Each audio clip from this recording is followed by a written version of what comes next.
14वीं सदी हिजरी ऐसा कोई आदमी मिले जो नबी से इस कदर मोहब्बत करता हो कि दुनिया से अदावत, सब कुछ है फिर भी रोटी चटनी खाता हो, करोड़ों की गाड़ी खरीद सकता है मगर नहीं, लुंगी कुर्ता और एक सदरी में रहता हो। तलाशना शुरू किया, कर्नाटका में तलाशा, ऐसा आदमी नहीं मिला। बंगाल में तलाशा, ऐसा आदमी नहीं मिला। गुजरात में तलाशा, ऐसा आदमी नहीं मिला। आगरा में तलाशा, ऐसा आदमि नहीं मिला। तेलंगाना में तलाशा, ऐसा आदमी नहीं मिला। तलाशते तलाशते जब उड़ीसा की धरती पर पहुंचा, 8 मुहर्रमुल हराम 1322 हिजरी में, हाँ 1904 में शेख अब्दुल मन्नान की पीठ से पैदा होने वाला मुजाहिद मिल्लत हबीबुर रहमान है, रईस आज़म उड़ीसा है। हवेली बिरयानी मेहमानों के लिए झोपड़पट्टी और रोटी खा के जिंदगी गुजारे। नारे तकबीर, नारे रिसालत, उर्से कादरी मुस्लिमी व शुएबी, फैज़ाने हुजूर मुजाहिदे मिल्लत, फैज़ाने हुजूर रईसुल उलमा, खलीफे सरकारे ताजुश शरिया, फैज़ाने आला हजरत हज़रत अल्लामा हाफिज वकारी मुफ्ती गुलाम जिलानी अज़हरी। मेरे भाई, मैं 3 रईस को जानता हूँ। रईस आज़म उड़ीसा कब पैदा हुए? 1904 ईस्वी में। सब कुछ था, फिर भी वो खाली हाथ, लुंगी कुर्ता सदरी। इलाहाबाद में मदरसे में पढ़ा रहे थे, कूक चला गया, बावर्चन चली गई, अपनी बीवी को कहते आप आइएगा, खाना बनाने वाली चली गई, आप खाना बना दीजिएगा। उनकी बीवी मदरसे में जाके खाना बनाती। हुजूर मुजाहिद मिल्लत की बीवी, सोच सकते हैं आप? जबकि जमीन का हाल यह है कि भद्रक का कलेक्ट्रेट एरिया, कोर्ट वाला एरिया, बल्कि पूरे उड़ीसा में आपसे ज्यादा जमीन किसी काफिर के पास भी नहीं थी और किसी मुस्लिम के पास भी नहीं थी। इतने बड़े आदमी थे हुजूर मुजाहिद मिल्लत। मेहमान आते तो उसको बिल्डिंग हवेली में ठहराते थे और हवेली के सामने झोपड़पट्टी बनाए हुए, उसमें खुद रहते थे। मेहमान को उधर खुद मेहमान के लिए बिरयानी बनवाते थे, मगर खुद रोटी और अचार खाते थे। रईस आज़म, एक उस रईस आज़म को जानता हूं।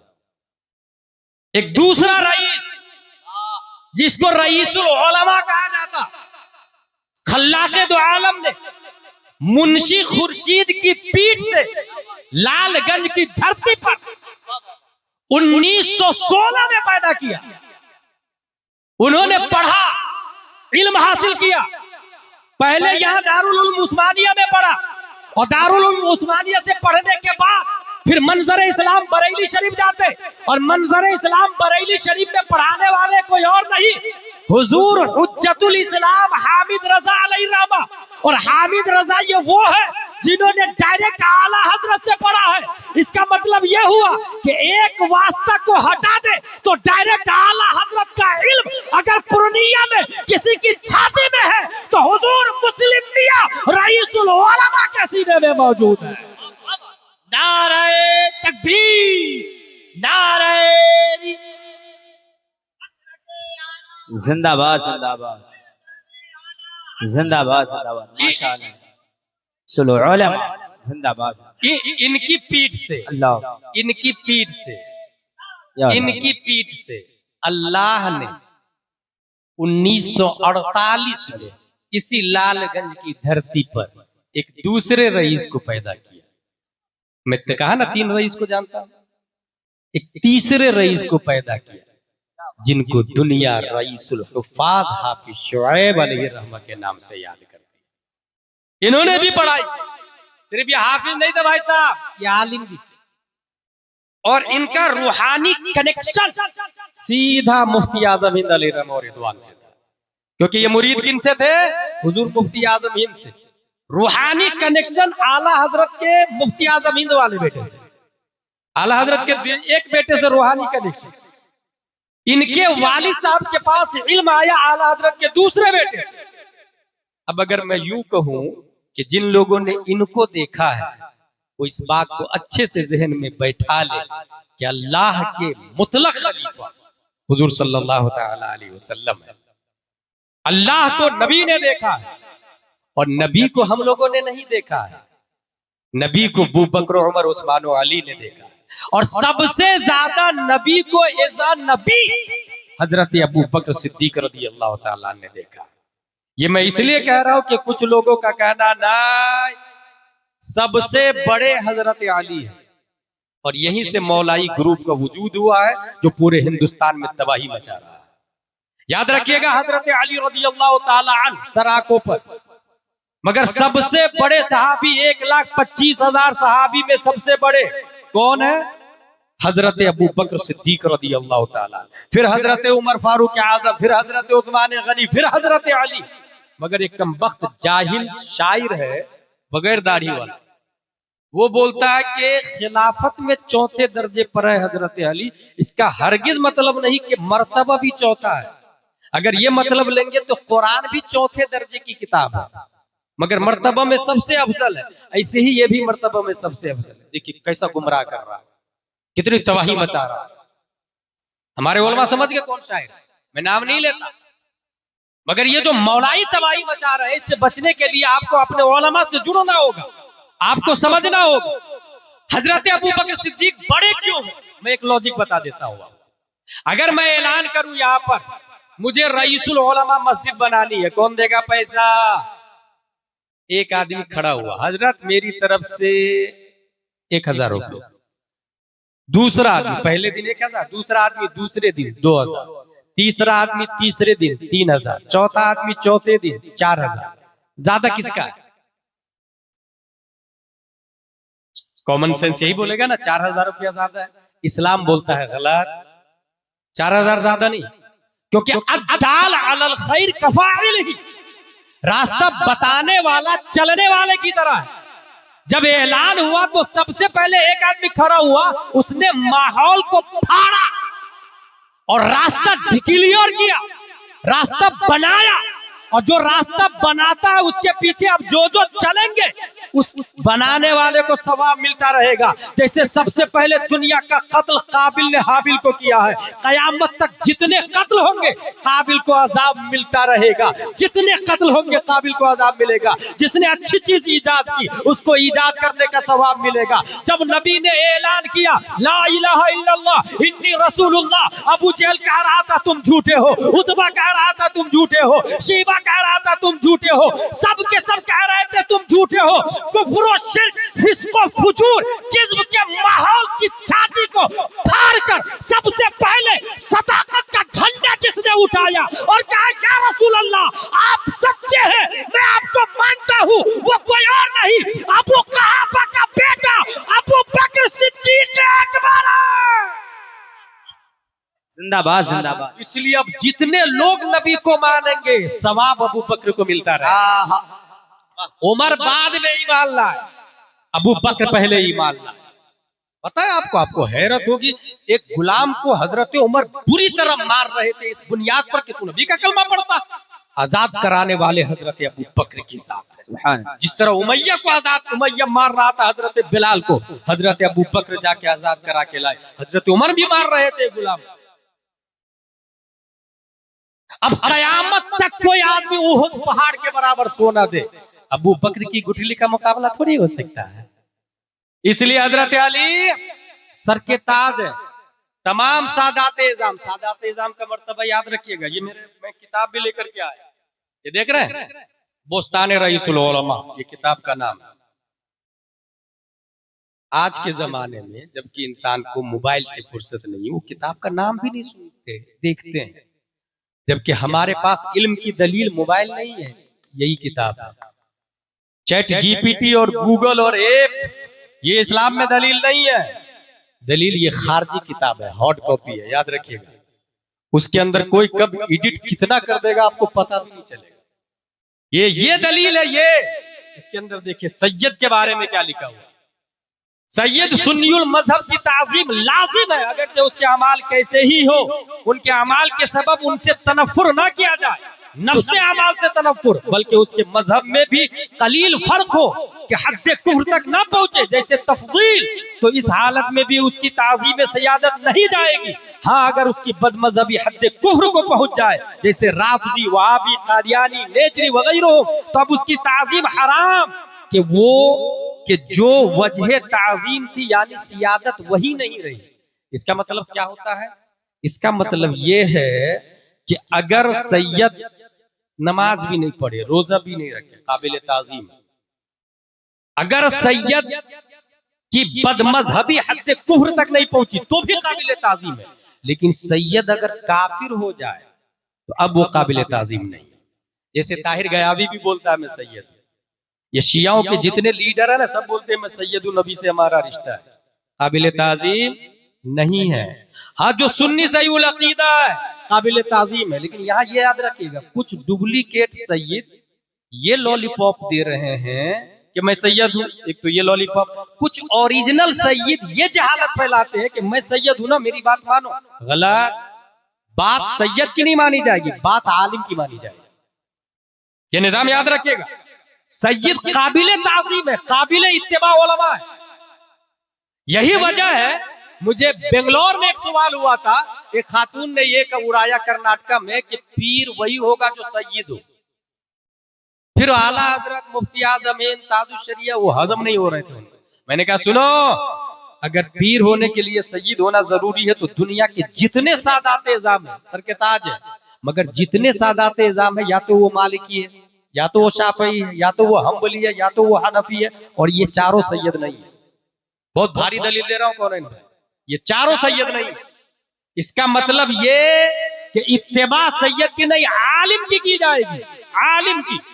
अब जो सैयद ये बोले कि मैं जन्नत में ले जाऊंगा, नहीं, निजामे मुस्तफा की बुनियाद पर जन्नत में जाएगा।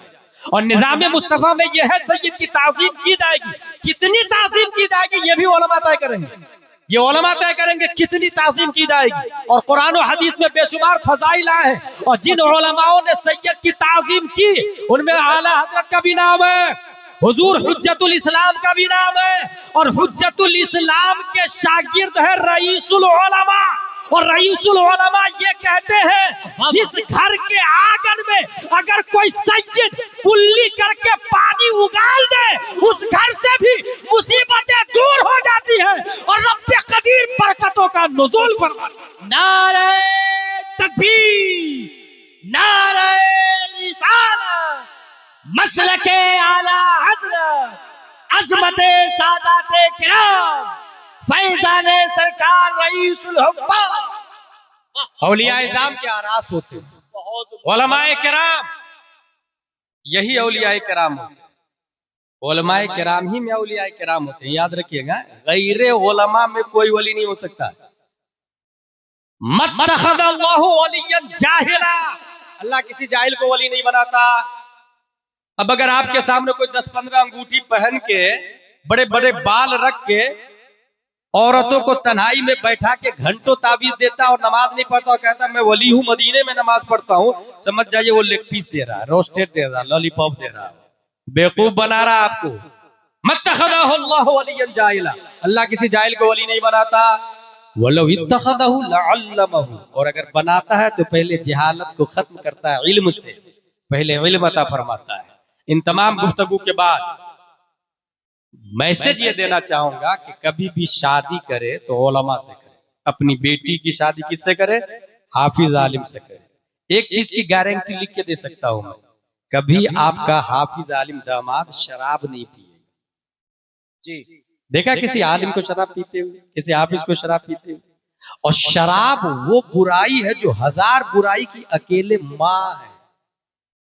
अगर आलिम से शादी करते हैं तो कम से कम आपका दामाद शराब नहीं पिए, पहला फायदा तो गारंटेड है। दूसरी बात, अगर आपको लड़की लाना है तो आलिम की बेटी से शादी करें, क्योंकि आलिम की बेटी होगी तो सीरत फातिमा से वाकिफ होगी, फातिमा तो ज़हरा की हिस्ट्री से वाकिफ होगी। और मैं डंके की चोट पर पूरे भारत में बोलता हूं, कोई अल्लाह का वली जींस पैंट और टी शर्ट वाली के पेट से नहीं पैदा होता। कोई भी रईसुल उलमा, रईसुल हुफ़ाज़, रईस आज़म उड़ीसा अगर पैदा होता है तो नकाब वाली पेट से पैदा होता है। इस वजह से जो आलिम की बेटी होगी वो नकाब को लाइक करेगी। एक और बात बताते हुए चला जाऊं, रिश्ता आम तौर से ढूंढने के लिए, वमा अलैना इल्लल बलाग आने वाला में, रिश्ता आम तौर से ढूंढने के लिए हम लोग अच्छे घर को तलाशते हैं। सही बोल रहा हूं ना मैं? हर शख्स अच्छा घर तलाशता है। हजरत कोई अच्छा घर होगा तो देखिएगा सुन्नी सहीउल अकीदा होना चाहिए, अच्छा वेल सेटल होना चाहिए। अच्छा घर तो सब बोलता है, अच्छे का मेयार अलग अलग है, लेकिन अच्छा घर सब बोलता है। ईमानदारी से बताए, पूरी दुनिया में सबसे अच्छा घर कौन है? अगर आप किताब को खोल करके पढ़ेंगे तो पूरी दुनिया में, पूरे पूर्णिया में, पूरे बिहार में, पूरे हिंदुस्तान में सबसे अच्छा घर अल्लाह का घर है, जिसे मस्जिद कहा जाता है। कभी आप अपनी बेटी के लिए मस्जिद में दामाद ढूंढने गए? एक आदमी था, वो रोजाना मस्जिद में जाके देखता था कौन को रहा पढ़ने। एक आदमी समझ गया, भाई भाई भाई तू मेरी बेटी से शादी कर। उन्होंने कहा हजरत मेरे पास कुछ चाहिए नहीं। जानते हो साहब क्या बोलते हैं होने वाले ससुर जी? मस्जिद अल्लाह के घर में पहली सफ में तकबीरे ऊला के साथ 5 वक्त की नमाज पढ़ने से बढ़कर धरती पे और कौन सी दौलत हो सकती है? समझ में आ रहा है? इससे बड़ी और कोई दौलत हो सकती है? इसलिए तू ही करेगा, तू ही करेगा।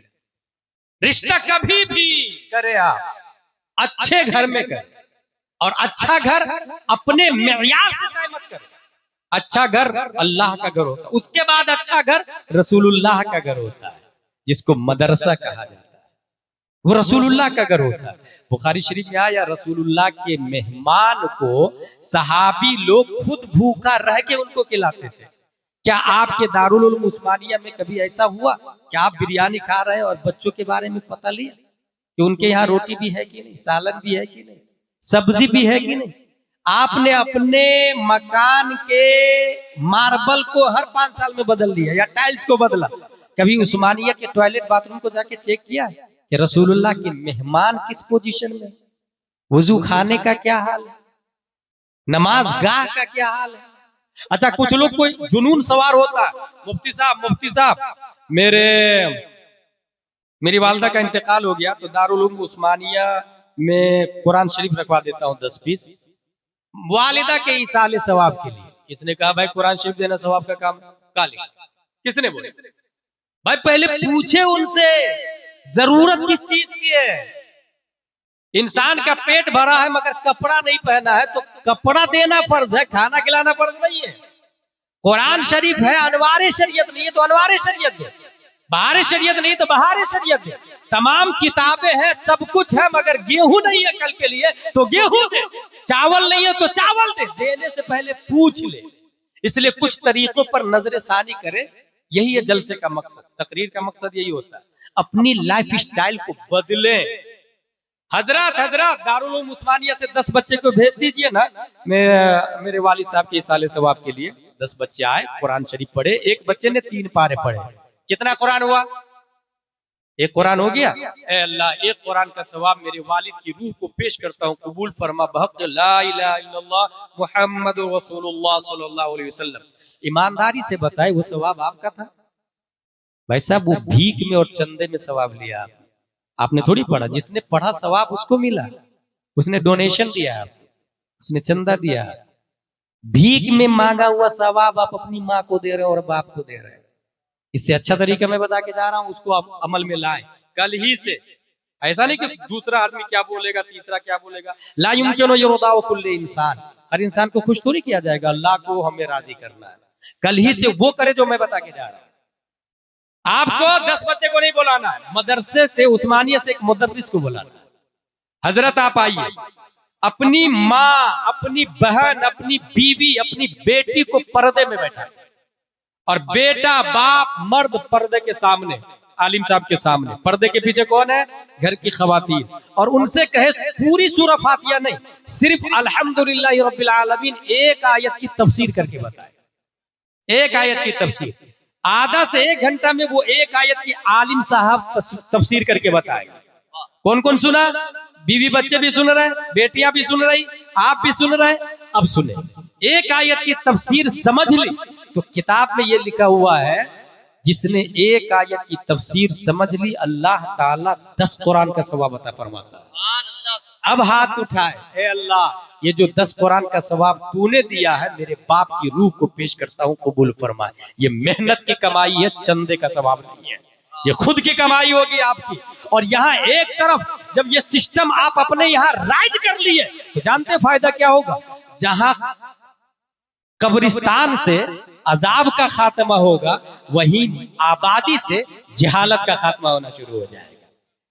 आबादी से जाहिल लोग खत्म होने लग जाएंगे, क्योंकि आयत की तफसीर आ गई ना। कब्रिस्तान से अजाब खत्म होगा, आबादी से जहालत खत्म होगी। और बीवी बच्चियां सब सुनी ना, जिस बच्चियों ने कुरान की तफसीर 12 सुन ली है, कभी काफिर के साथ भाग के शादी नहीं करेगी, कभी मुर्तद नहीं होगी। ये जो आए दिन अखबार की हेडिंग बन रही है ना, उसने ये कर लिया, उसने ये लगा लिया, उसने उसके साथ भाग गई। फिर कहाँ है मुस्लिम लोग, कहाँ है पंचायत वाले, कहाँ है मुखिया, कहाँ गांव के इमाम साहब, मेरी बेटी काफिर हो गई, कोई बचाने नहीं आ रहा। जब हैया लल फलाह कह रहा था तब तो समझ में नहीं आ रहा है। जब कह रहा था बच्चे को मकतब में भेजिए, तब बोल रहे थे who are you interfering my personal life. मेरी बेटी सेंट पायस सेंट जोसेफ में पढ़ती है, जरूरत नहीं हमें मकतब में भेजने की। और अब चली गई तो तब उलमा याद आ रहे हैं। इसलिए मैं बेस बता के जा रहा हूं, इंग्लिश के साथ साथ अपनी बच्चियों को उर्दू जरूर पढ़ाए, अरबी न। किसने कहा पूरा कुरान शरीफ पढ़ना फर्ज है? नहीं भाई, सूरह फातिहा और 4 सूरतें याद कर ली, ये फर्ज अदा हो गया, वाजिब भी अदा हो गया। एक ही आयत का याद करना फर्ज है, कौनैन में बाहर शरीयत में लिखा हुआ है। बाकी सूरह फातिहा और 4 सूरतें ये वाजिब अदा हो गई ना। अब उर्दू ज्यादा पढ़े जो फर्ज है न। उर्दू से मुराद मतलब जरूरियात दीन का जानना, मसाइल, ये जरूरी। तो अरबी से ज्यादा उर्दू पढ़वाए। वो जो रमजान शरीफ में कुरान शरीफ पढ़ते ना, खूब यकीनन पढ़ना चाहिए, मगर साथ में मैं ये कहूंगा कंजुल ईमान पढ़े। 4 कुरान खत्म करने की बजाय 1 पारा पढ़े, मगर तर्जमा के साथ पढ़े। दिल के अंदर भी ईमान की रोशनी मजीद बढ़ती से बढ़ती चली जाएगी। परवरदिगार आलम हम सबको कुरान शरीफ, हदीस शरीफ, फिक्र शरीफ पढ़ने, समझने, अमल करने की तौफीक अता फरमाए। वमा अलैना इल्लल बलाग। अस्सलामु अलैकुम व रहमतुल्लाहि व बरकातहू।